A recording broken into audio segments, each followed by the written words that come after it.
Welcome in to Bears Weekly, powered by IGS Energy, a Chicago Bears network production. Bears Weekly is brought to you by Advocate Healthcare, Athletico Physical Therapy, CDW, Connie's Pizza, IGS Energy, and Miller Lite. Here are your hosts, Jeff Joniak, a.k.a. the Mayor of Bearsville, and his sidekick, Tom the Surfmaster Thayer. Pleasant good evening, everybody. Welcome in. Winding down the off-season program with a 3-day minicamp. It's in the books, and Ben Johnson marching towards getting this Bears team ready for training camp. Welcome into Bears Weekly on ESPN 1000 and the Chicago Bears Radio Network. We'll have Super Bowl winning Bears guard Tom Thayer and former Bears quarterback Jim Miller from SiriusXM NFL Radio joining me shortly, working through some technical difficulties.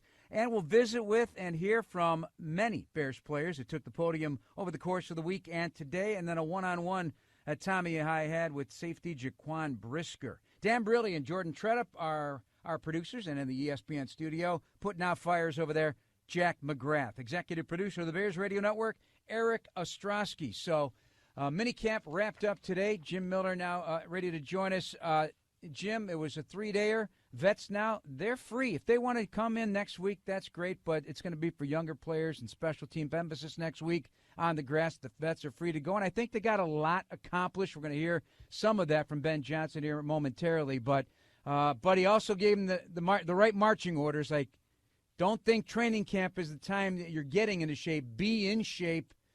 And that's what we expect when you get here, because it's going to be a lot of work once training camp hits. Yeah, it's like anything else, and you'll be ahead of schedule. You know, why battle two things? Really, the battle is to learn the playbook, but if you're fighting two battles of still trying to get in shape, you know, it's just nice to have one already checked, that box already checked. And, you know, again, that's what you're expected to be. You're a true professional. That's what being in the NFL is about, being a pro, coming there in shape, being ready to work, and you know, you don't want that really slowing you down, because I think evaluations are going to be very high this year, and they're going to be very critical of every player. So, again, I think you want to make a good impression, so be prepared when you arrive there. And I'll tell you who made a great impression during this whole process and from the moment he got here is the head coach, Ben Johnson. Here's his part of his news conference earlier today up at Halas Hall.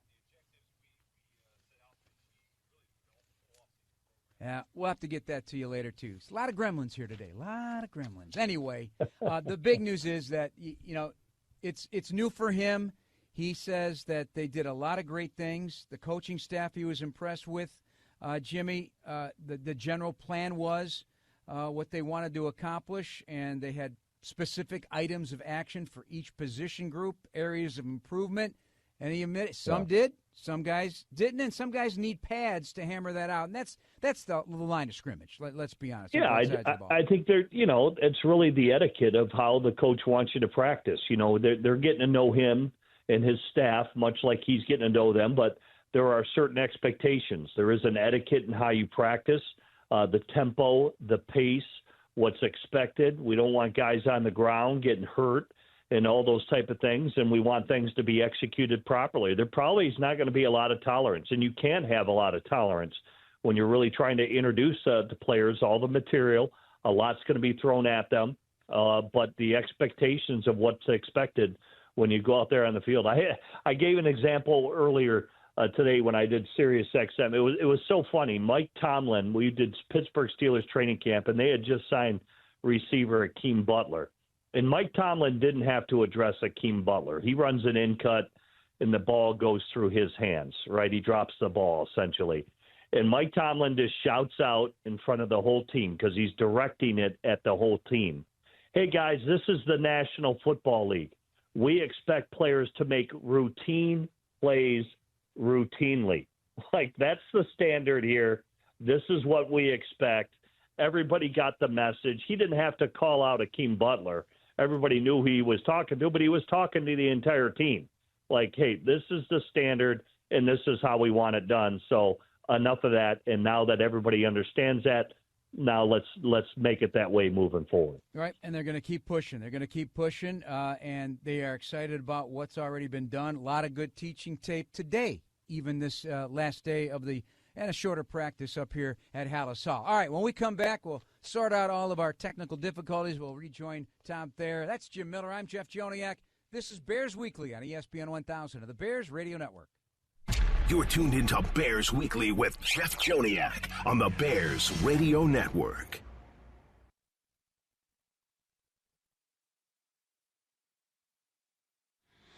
Welcome back to Bears Weekly on the Bears Radio Network. Here's your host, the voice of the Bears, Jeff Joniak.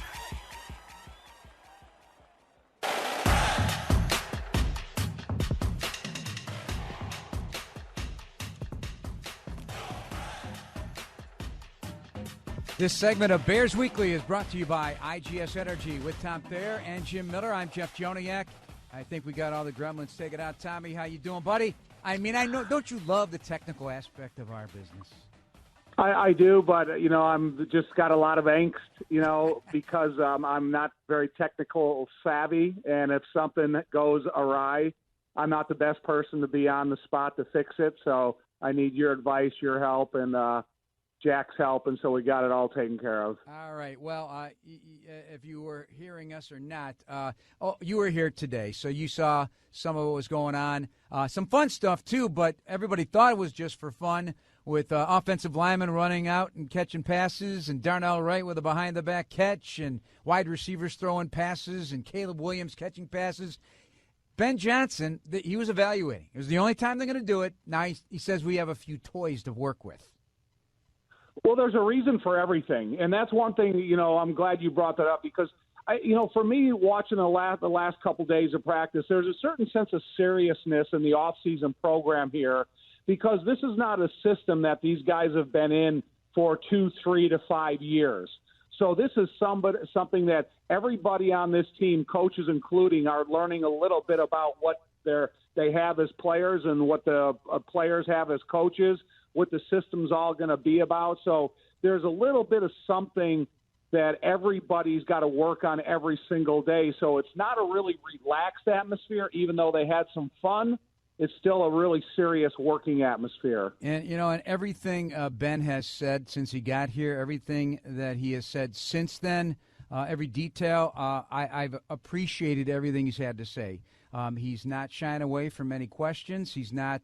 He's being transparent. He's telling it how he feels, and there's nothing more than that. He was asked yesterday who are some guys that he felt kind of turned his head a little bit. He said, give me a day. Let me think about that, as opposed to just answering the question. Jim and Tommy came up with guys like Ruben Hippolyte at linebacker, moving well, highlighted Dominique Robinson, the way he looked coming off the edge, challenging the left tackle position, rushing from the right side there. Kyle Monungai, the 7th-round running back. And then tight end Joel Wilson. So, throw these guys on the burner then for training camp and see where they're at because things change, obviously, when pads come on. Different evaluations crop up. But a lot of coaches, they shy away from that for fear of forgetting somebody or offending somebody. And like Tommy always says, you can't be too sensitive in this sport. Jimmy, I like that the eyes that are being put on players are different evaluations based on the schemes and needs for this team 2025. Yeah, he's just pointing out players that flashed or stood out, and other players. One, it creates more competition because the players at that position are going to probably pick up what they're doing. Say, hey, what did Hippolyte do to really catch the coach's eye? That really impressed him, and maybe I should be practicing the way he's practicing because, again, it's about expectation. This is what I expect to see. This is what I expect at practice. And if guys are making highlight plays or flash plays or doing the technique or how it's coached and they're doing it correctly, exactly what the coach is looking for. And, again, there's a way to practice. You can't be on the ground getting guys hurt, rolling up other guys' knees or ankles, and there's a certain way you got to go about it and a certain way you got to be able to execute it. And it's got to be at a certain tempo, a certain pace, a certain energy, a certain crispness, and all in the flow of molding and gelling the team. How are you as a teammate? Are you motivating guys out there to getting your work done, or are you miserably going through getting your work done? So there's a way you go about it, too, a workmanlike way and a way that everybody else wants to be a part of it. You know, one thing about it, Jim and Jeff, is I'm glad that he didn't answer it right then. I'm glad he took 24 hours. Take a look at the tape. Think of the things that we are trying to install, and then how did these guys react to it? And then you think of every one of these guys that he brought up. There's a place in this roster for every one of them. You lose Jack Sanborn, you're looking for that next linebacker to step up that can play the run and play the pass equally as well. You have a running back position, a change at the running back position with Coach Eric Bieniemy, and you're kind of looking for the guy that brings that type of physical style of play that they're looking for. Listen, we've all seen Dominique Robinson for the last couple of years, and from his rookie year to the weight room that he invested himself in, to the way he looks, the way he can contribute on special teams, he can do a lot of things out of paths that can really catch the eye of a coach. However, like Jeff said, and what Jim said, when you put pads on, that's going to be the difference maker. If he's still bringing these names up 3 weeks into camp, and then all of a sudden they're on notice. Yeah, no question about it. And that's been true really from the jump in this whole situation. So you mentioned, you know what's funny about the Tom, this just occurred to me because you kept talking about Dan Skipper up there in Detroit, right? And so somebody asked, who's your Dan Skipper? You know, because a lot of these guys, and he said, yeah, you know, some of these offensive linemen impressed how they come. You know, if you just, I was doing a speaking engagement while this was going on, and I look out the window, I go, oh boy, Ben Johnson's up to something here. So I'm watching Travis Homer ripping a long pass down the field, and then I see 75 catching a pass like a wide receiver, using his hands, Jimmy. You know, Ozzie Trapillo looked good catching the ball. Former tight end. Why not? I love this creativity and the angle he's taken. Yeah, well, Ozzie's a former tight end, so why not see what he can do? He's got the softies. He can show us, so maybe he could be, you know, say a guy that comes in as eligible, ineligible. We've seen a lot of tackles that are able to release, get catches. You know, Matt Light comes to mind. So, you know, kind of the typical more you can do. You want to put some guys in some special, unique situations that maybe that's game plan that will catch your opponent off guard. And what's wrong with having that type of edge? Didn't Kansas City, don't they have a defensive back who's their backup field goal kicker? I believe it is. Snead. Reed, right? But, you know, Reed. Reed is who it is. So you can bang him from 50, too. You know, Jim, you think about what Penei Sewell did in Detroit and the versatility that he's demonstrated and the different things he can do. And so I think if you can attach that to a guy like Darnell Wright and you break the everyday monotony of just playing football where you kind of insert something that's a little bit of fun for everybody, like when they put William Perry in the backfield, it's not only fun for him, but it's fun for everybody. So when you saw the offensive lineman going out for passes today, I think you get a snippets approach of what their athleticism is like. What is their balance? What is when you're shifting your body's balance in the middle of a route? Do you still maintain focus and make the catch? So it was a fun segment for everybody to watch and had all kinds of conversation on the sideline about what they're doing. But just look back in Ben's history of what he's done. And then he threw the absolute perfect coaching term here, and that's trust. We're going to circle back and see who we can trust to catch the ball or throw the ball, right? And he is. I think there's a couple guys on the O-line that stood out. Tyson Bagent was at the podium today. We're having some technical difficulties playing our sound here today. I hope to get it cleared up before the end of the show, but in lieu of that, I thought Tyson Bagent gave the best compliment to Ben Johnson he possibly could.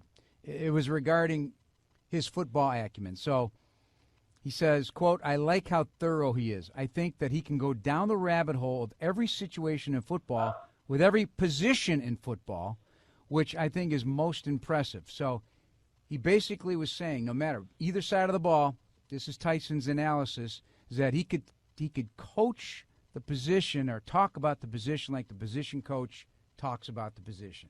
So, and Ben was bouncing around a lot this week. I was watching him watch special teams, guys trying to get the ball, catch the ball on the fly and, get the ball pinned down inside the 3-yard line, giving encouragement, clapping his hands. So that's the true definition of being a head coach, and he's off to a good start in that regard.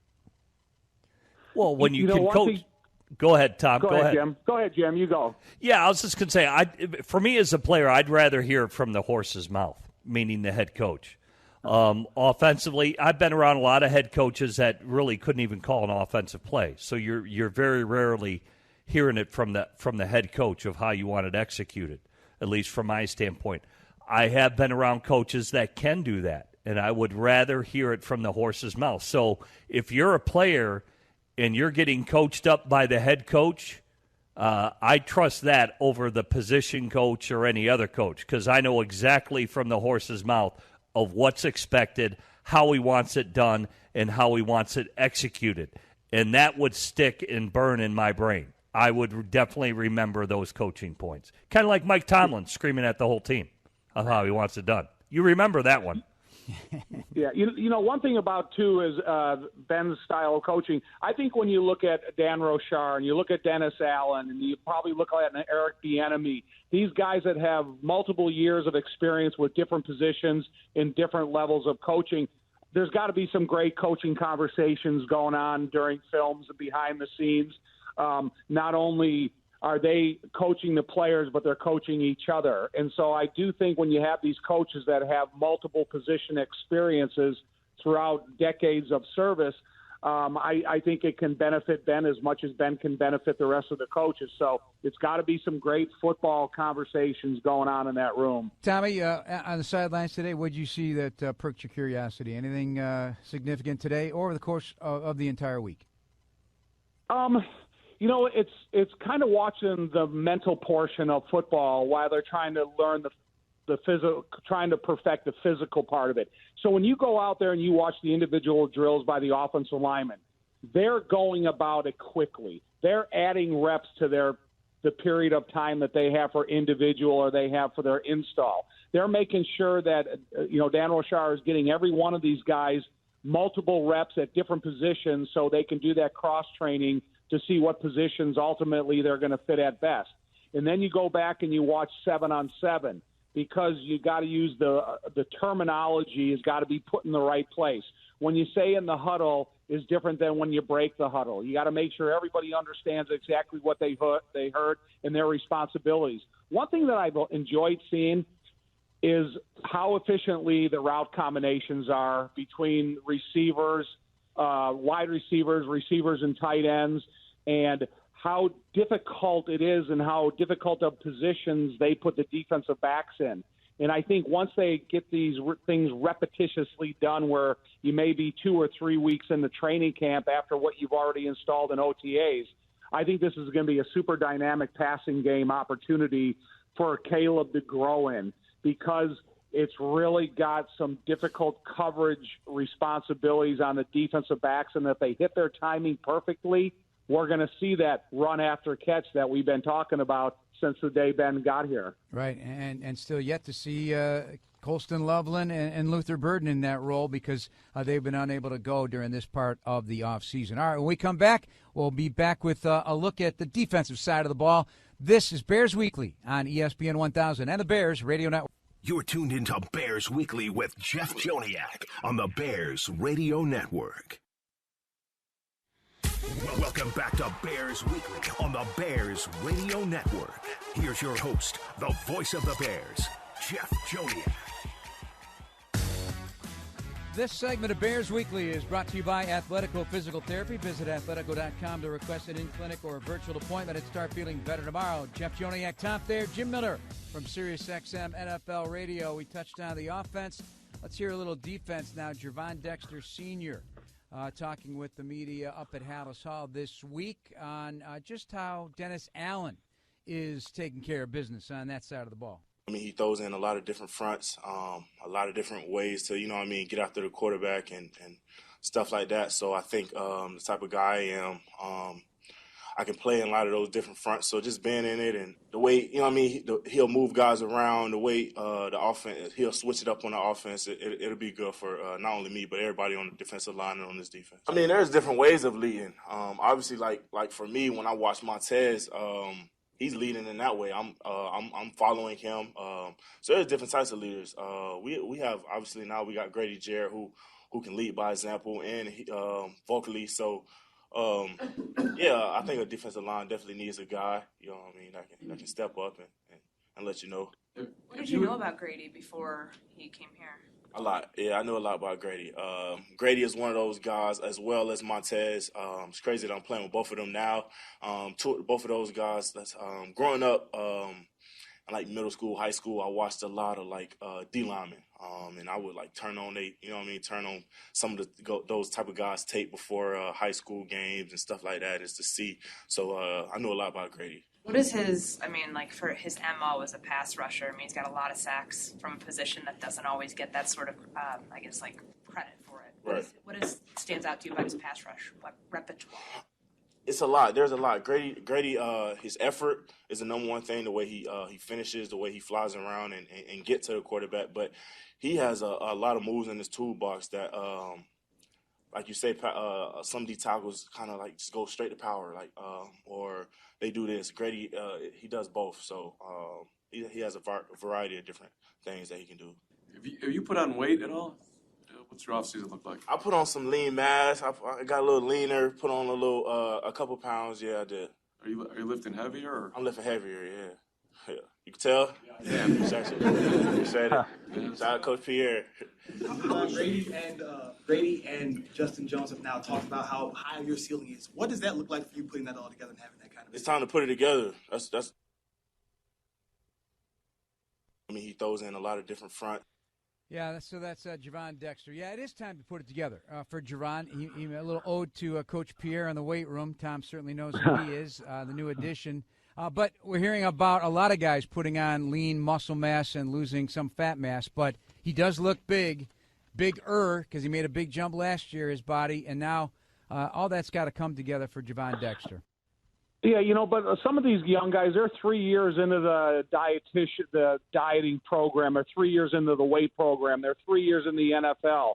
And they are expected to make strides and improvement year in and year out, whether within your body or within your style of play. But when you're talking about Jaquan Dexter and Grady Jarrett, you're talking about two different types of players. You're talking about a guy that's nearly 6'6", and then there's another guy that's 6'1". And when you talk about powerful leverage and quickness of Grady Jarrett, it's not a lot like Dexter Sr. And so Dexter Sr.'s got to find his own routine, his own repertoire, his own arsenal of moves. What is he most confident in, and how does he get off the ball as quickly as possible? Grady Jarrett has the great innate ability to understand the snap count and how to come off the ball explosively. Dexter Sr. has more in common with Montez Sweat than he does with Grady Jarrett. So when he talks about kind of trying to learn from his toolbox, there's probably more comparable things that Montez and Dexter Sr. can do together than they can do as Grady Jarrett. Yeah, I think for Jaquan Dexter, he's going to be asked to do different things in Dennis Allen's defense. I think we know under Matt Eberflus they wanted him. They thought even for a bigger guy, and he was odd. He's an odd guy to be 6'6", but to be asked to be a penetrating 3 technique. Sounds like Dennis Allen isn't going to ask him to do that. Sounds like that's why he hit the weight room to get stronger, because he's 6'6", and he probably wants him to play to his 6'6" size. It's no different than a strong side backer and a weak side backer. A weak side backer, say a Lance Briggs, is more of a run and hit guy. But if you were to put Lance Briggs at strong side backer, Lance knows he's got to be able to stand up against the run more. And Lance would probably go in there and probably lift a lot more to be stronger to stop the run on first and second down. Lance could probably do it because he's that good of a player and he's that good of an athlete. But Lance would say, all right, not a running back anymore. They don't want me to run and hit like I used to, but let me get in this weight room a little bit more, and I'm going to get stronger, because otherwise I'm going to get bowled over on first and second down, stopping the run. Andrew Billings back. He was at the podium today as well. He made mention of the fact that Grady definitely has brought something different to the room, and that certainly would be the energy and the experience. And then for him, Billings this year, he says his role's a little different. Not tilting as much, staying square. Tom, what's the impact of that at the line of scrimmage? If he goes up and he has head-to-head power against one offensive lineman, Andrew Billings is going to win a lot of those battles. Because when you got your body that's twisted a little bit, or your shoulder, one offensive lineman or the center, that means there's two offensive linemen that are going to be able to get their hands to you equally as quick. Now, if Andrew Billings is going to play in the style of Dennis Allen, where he wants every defensive lineman to attack the offensive lineman they're playing against, I imagine Billings on first down has a chance to be dominant on the inside. And if he can get the Bears into a second and long situation, then all of a sudden you're going to see these pass rushers that are going to come into the game, and then they're going to use their explosiveness in the design of the defense. So Billings has got an important role on this team, and every defensive coach and every defensive lineman that has talked to about it is the Bears have to have the ability to stop the run so they can use the pass rushing assets that they do have. It says he has a lot more freedom, too. I don't know how that looks. Jim, I don't know, when a defensive lineman says a lot more freedom, what does that? How do you interpret that? Well, it's got to be with a checklist or parameters. I'll give you an idea of too much freedom. Mel Tucker, he took a top 10 defense of the Bears, and they dropped to 30 in 1 year because all the guys, he gives us the freedom, two-way goes and all this, but there's got to be a structure to it. Otherwise, if everybody's doing their own thing, and out there, I'm going to do this, and I'm just going to do that, the guy next to you, and there's no structure to the defense, you can get gashed pretty quickly. So there has to be parameters of what freedom, whether it's the personnel that an offense brings in, maybe the checklist of what plays they could run, or maybe you're allowed certain freedoms, but only in certain circumstances, not on every single down. There has to be a structure. There has to be rules that have to be followed in order for a defense to have the integrity it needs. You know, one thing about Billings having freedom, if there's an exact attack point that he can take advantage of where he doesn't have to sit there and wait to see what two offensive linemen are going to make contact, then try to create a stalemate so everybody else can make plays around him. Now, if he's got the freedom to explode upfield through the snapping hand of the center, you're already putting the center on the defensive because he's got to snap the ball first and then try to get his hands up on the Billings, who's enormously strong. Now, if all of a sudden you're taking that centerpiece of the offense and pushing them backwards, now you're creating a lot more freedom for the guys around them. So rather than two-gapping and creating a stalemate, now it's penetrating and trying to push that offense backwards, and then the rest of the defensive players take advantage of that. So you give some of these explosive, powerful defensive linemen that type of freedom, they can really make a center or a guy that doesn't get out of his stance very quick on the winning side of it. One of the best quotes from Billings on the new defensive coordinator, Dennis Allen. He's not going to sugarcoat anything. In fact, he might put a little salt on it. We get the drift. That's Jim Miller, Tom Thayer. I'm Jeff Joniak. We come back, a one-on-one with Jaquan Brisker, the Bears starting safety, next on Bears Weekly on ESPN 1000 on the Bears Radio Network. This is ESPN Chicago, WNVP, WTBC, HD2 Chicago, a Good Karma Brands radio station. This is Bears Weekly with the voice of the Bears for 24 years, Jeff Joniak. On the Bears Radio Network. This segment of Bears Weekly is brought to you by IGS Energy. Jeff and Tom and Jim Miller from SiriusXM NFL Radio. Tom and I had a chance on Monday. It was photo day up here at Halas Hall in the Walter Payton Center. What that means for those fans out there that are curious, players come in full uniform, padded up with their helmets, and they go on a bunch of green screens, do their thing for the TV networks. They announce where they're from. You know, the whole thing that you would see on television or later in the season at Soldier Field on the big screen to get people cranked up. We heard Jaquan Brisker screaming and yelling out there as he makes his return, and we were able to visit with a few players, including Jaquan. He brings the fire, man. He was loud during that green screen work for the stadium, and the pump-up is what he does on the field with his teammates as well. Just getting fans worked up, creating the energy, just being myself, but just getting the fans worked up, hearing the music out there and just turning up. You know what? Like you just said, the energy. I've been watching you at practice, and the energy. I just follow the energy. You could follow number 9. Do you feel like yourself again? Yes, I honestly feel like 100 times better than I did before. Really, I do. I feel great. What did you do to get there? What did you have to do to get there? Yeah, just a lot of work, just a lot of, exercise and a lot of going to like brain performance and just working on different parts of my brain and really just, reading books and things like that. Just, really just doing things like that to, get better, improve myself, improve my brain health and keep working on my brain, but also just, having fun and being me. The energy we see on the practice field, it seems like you guys have carried that energy the last couple of years. With a new coaching staff, is it coaching-led excitement, or is it player-led fun and excitement? It's player-led fun and excitement, and then coaches are right with us, so we're all together. But it has to be player-led because players win championships, so that's where we got to start. And which we're in a great direction and growing, but we still have a long way to go.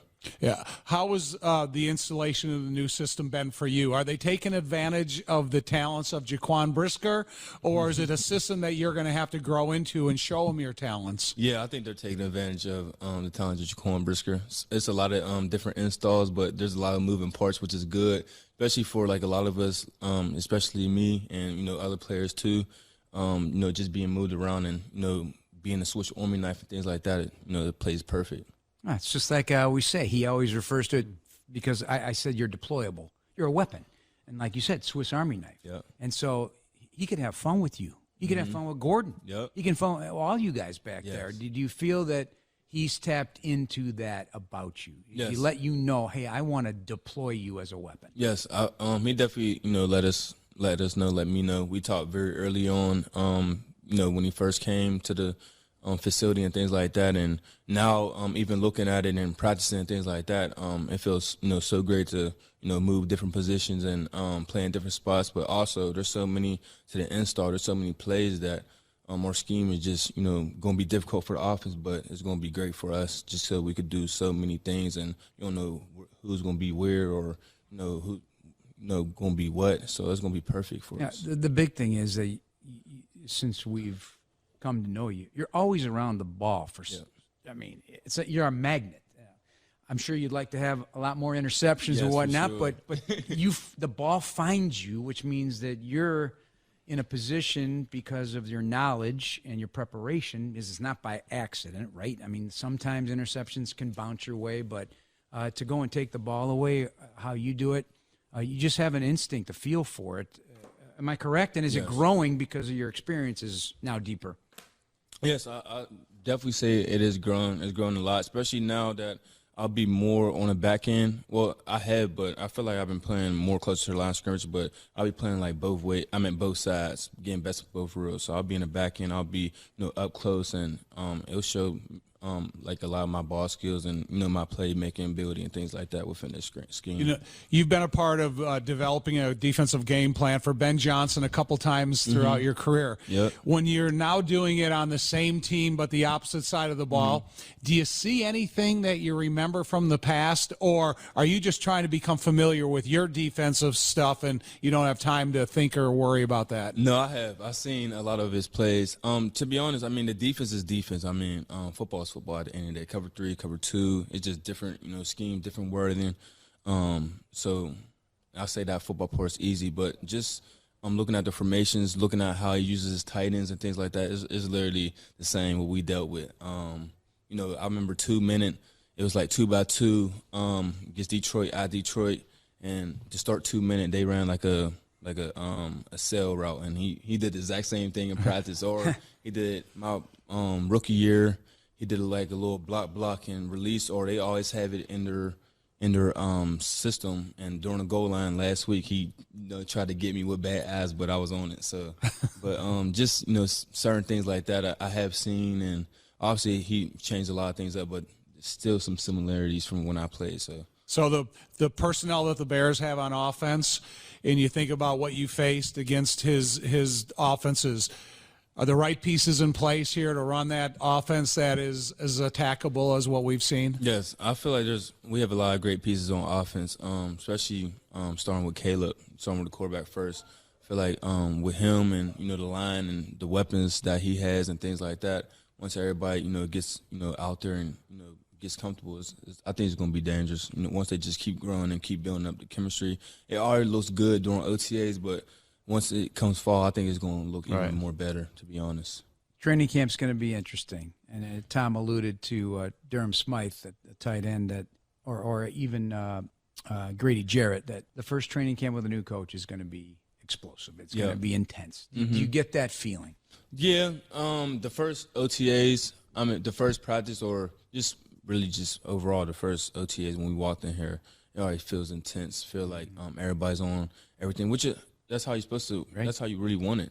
Have coaches be on everything. Have everybody be accountable. Have everybody be straightforward. No lies or no anything like that. Just being straightforward and just say what it is. We got to work hard. We got to do this. We got to do that. And to win a championship, that's what we really want to do. But just got to trust the process and things like that. And once we do that, we'll be good. All right, so that's Jaquan Brisker. Really difficult last season to miss all those games. He said it was arguably the hardest thing, including the passing of his brother years ago. Not sure which one was harder for him, he says, because he loves this game so much.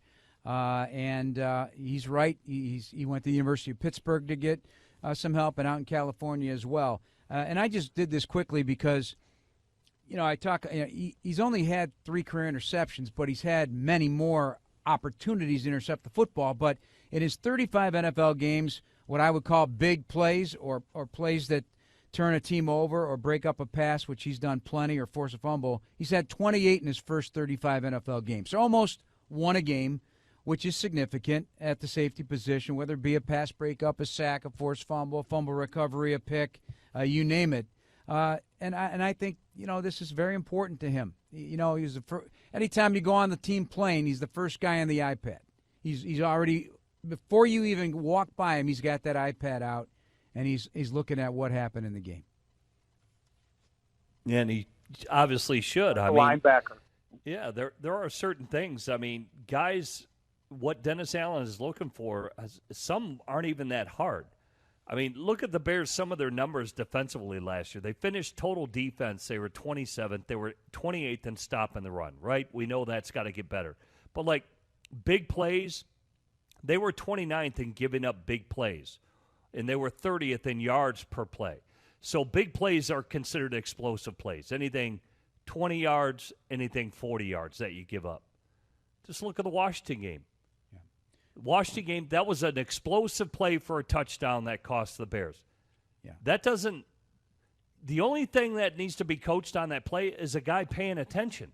Right. But we're talking about Brisker here, though, the impact that he'll make coming back, because when he's on the field, he brings an attitude. He brings a swag. You can hear him. I think Ben Johnson even mentioned that this week, that he talks a lot, and he goes, I kind of like that, Tommy. He loves that kind of player.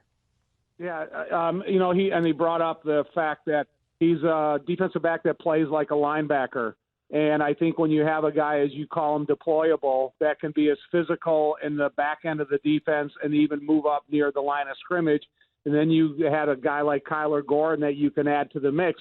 The versatility which Dennis Allen is going to be able to use this defensive scheming and this personnel, it's going to be interesting to watch because of the different offenses they're going to face throughout the season. But listen, man, I pull hard for Jaquan Brisker. I want him to have the career that he was expecting to have when he first got here, and he does still have some hurdles to get over, but he's definitely in the right direction, and I'm glad he has the support he has to keep him in that direction. Jim, from your experience watching Dennis Allen defenses, how does he use his safeties? Yeah, I would put Brisker up in the box, like what Tom said.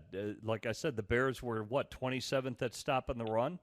He can definitely be a big part of that. He can be a solution to that, whether it's blitzing him on first and second down as a strong safety blitz, or being somewhat of an in-the-box linebacker, even in nickel situations.